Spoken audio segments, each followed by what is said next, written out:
anyone who cares about little things like freedom of religion or women's rights to move around freely in public spaces should be quite concerned about yesterday's events in Tel Aviv. Yes, yesterday was Yom Kippur, the holiest day in the Jewish calendar, a day when all of Israel stops. No cars on the roads, no businesses open, when all of Israel, like it or not, grinds to a halt out of respect for the Jewish tradition. However, on this particular Yom Kippur 2023, a group of religious Jews decided to flex their muscle in the middle of the secular liberal heart of Israel, Tel Aviv, by sending women behind the curtain in the middle of Dizengoff, with the help of the police and the retroactive support of the Prime Minister, who used it as an opportunity to slur his political enemies.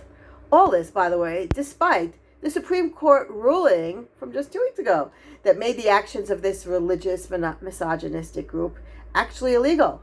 Yes, the Supreme Court just ruled that gender segregation in public spaces in Israel is against the law. But that didn't stop this group, which tried to do it anyway.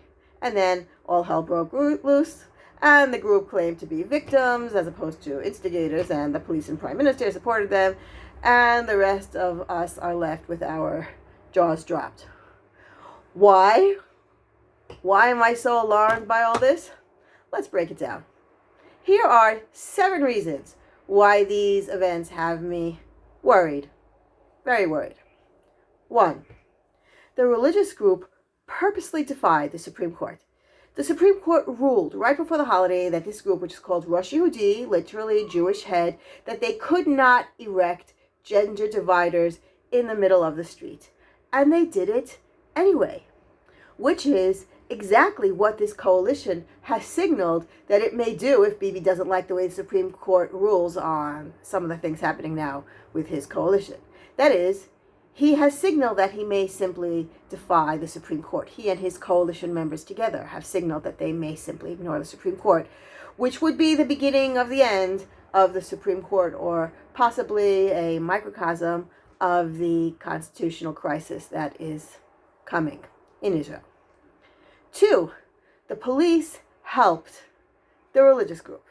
That is, members of the Israel police physically pushed women aside. Not for the first time. They also recently did that on a day of unity, quote unquote, a tefillin day that was organized in Tel Aviv. And when women came to also participate in this quote unquote day of unity and were pushed aside by people who were praying in this day of unity, men who didn't want women there, the police helped the men and pushed aside the women and started interrogating them and asking them for their IDs and all of that. So that recently happened without the backing of the Supreme Court at the time. Here we have it happening again. The police, with this group, defied the Supreme Court and pushed women aside, physically removed them, even though it was against the law. Could you imagine? So the police has now become a tool of this religious, radical, misogynistic agenda. They have the police on their side. So this is actually happening, even though it's against the law. So don't let anyone tell you that Israel will never be Iran. It's already happening. The police are being used to shove aside women in order to support religious men and their religious agenda. We are here. 3, the Prime Minister publicly supported the religious group and not the Supreme Court. You would think that the non-religious, i.e. Shrimp on Yom Kippur Prime Minister, Mr. Bibi Netanyahu, might have sympathy for a non-Orthodox public, the majority of Israelis, by the way. But no, he immediately came out in full support of religious radicals and used the events to attack the left. Of course he did. He said, there are no boundaries, no norms, and no limitations on hatred from extremists on the left. That's what he said. So he is protecting a radical religious takeover of Tel Aviv, not civil liberties, not the Supreme Court. And we know, obviously, where his political loyalties lie. 4, the Prime Minister actually overtly lied about these events in that statement. I mean, why are we even surprised? The for Pinocchio, Liar, Pants on Fire, Prime Minister Bibi Netanyahu, he blamed the episode on extremists on the left, when in fact the entire episode was a result of extremists on the religious right. So he said the exact opposite of the truth, which, as we know, is one of the first tactics of dictators, completely twisting truth and reality. So this is one of his specialties. He blamed events on left-wing demonstrators rioting against Jews during their prayers. Again, this is a complete distortion of events, the exact opposite of what actually happened. Nobody rioted against prayers. They protested against gender segregation in public spaces, which is illegal and which violates women's rights and freedom of movement. But Bibi did not say that. He said that the exact opposite happened.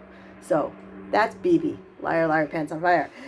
Number 5, the purpose of all this is to turn all of Israel into an Orthodox place, including Israel's public spaces. This group, Rosh Yehudi, overtly says that its purpose is to turn Israelis into Orthodox Jews.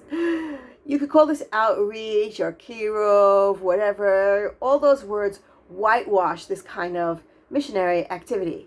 The bottom line is it's an attitude which disrespects non-Orthodox Jews on the most basic level, seeing non-Orthodox Jews as not only wrong in everything in their entire lives, but also as needing fixing. You know, people who are not Orthodox need to be targeted and fixed. And it's an attitude of people who think that the whole Jewish people must be Orthodox, and that it's their job to turn other people Orthodox.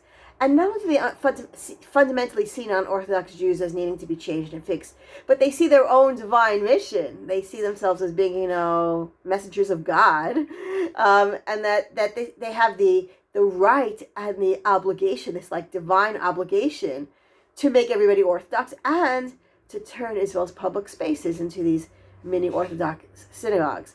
So just so we understand the end game, they've succeeded in doing that at the Western Wall. So, and in lots of other pockets around Israel, Mea Shearim or whatever it is. So why not keep going?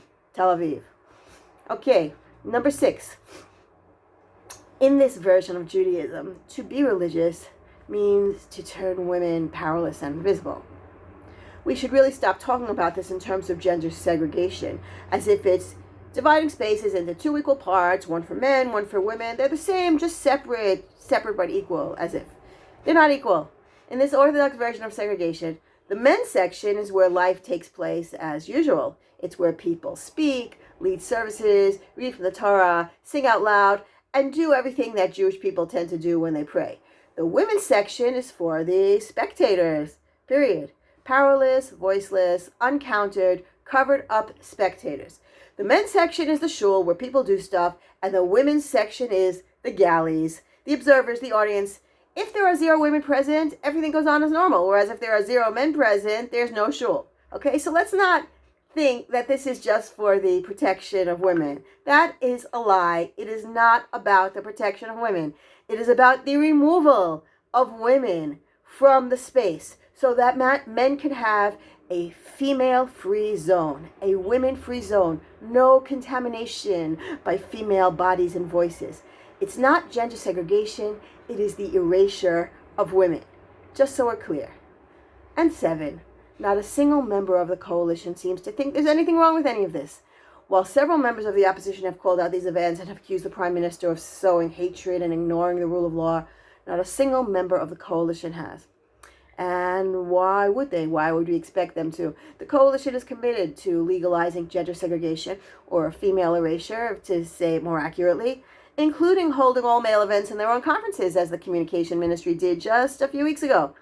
I would argue that the religious community itself has become extremely comfortable with this whole idea that it's their job to correct and fix and police the religiousness of all Israelis, to turn all of Israel Orthodox or Orthodox practicing. As it is, the religious political parties have managed to control the marriages and divorces of all Israelis, laws about public transportation on Shabbat, and even the way people eat on Passover. This is already happening. It's already here. This kind of behavior, the policing of Israeli Jews' religiousness, and by the way, everyone else who lives here, de facto. All of this policing has been going on for decades, and it's only getting worse. And the religious community, and possibly everyone else, has gotten used to it, has become very, very comfortable with the idea that being religious means it's your job to turn everybody else religious too. Nobody in the entire religious world seems to be questioning it, really pushing back against it. This basic idea is that non-Orthodox Jews need to have their behavior controlled, regulated, fixed by religious people in power.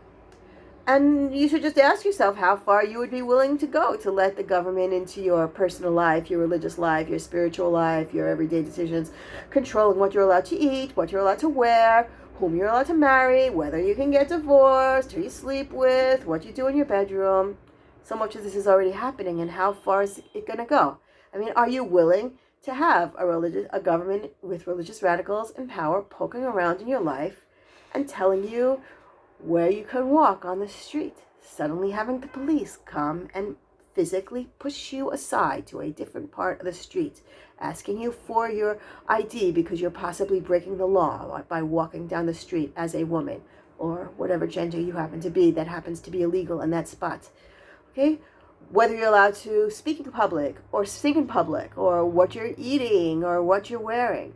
How much of that are you willing to have in your life being regulated by the government with the support of the police and their guns and their jails? Does this disturb you at all? Because we're already here. We are already here. Don't say Israel will never be Iran. We are fully on that path already. My name's Ilana Stockman, and I'd love to hear your thoughts. Share your thoughts in the comments.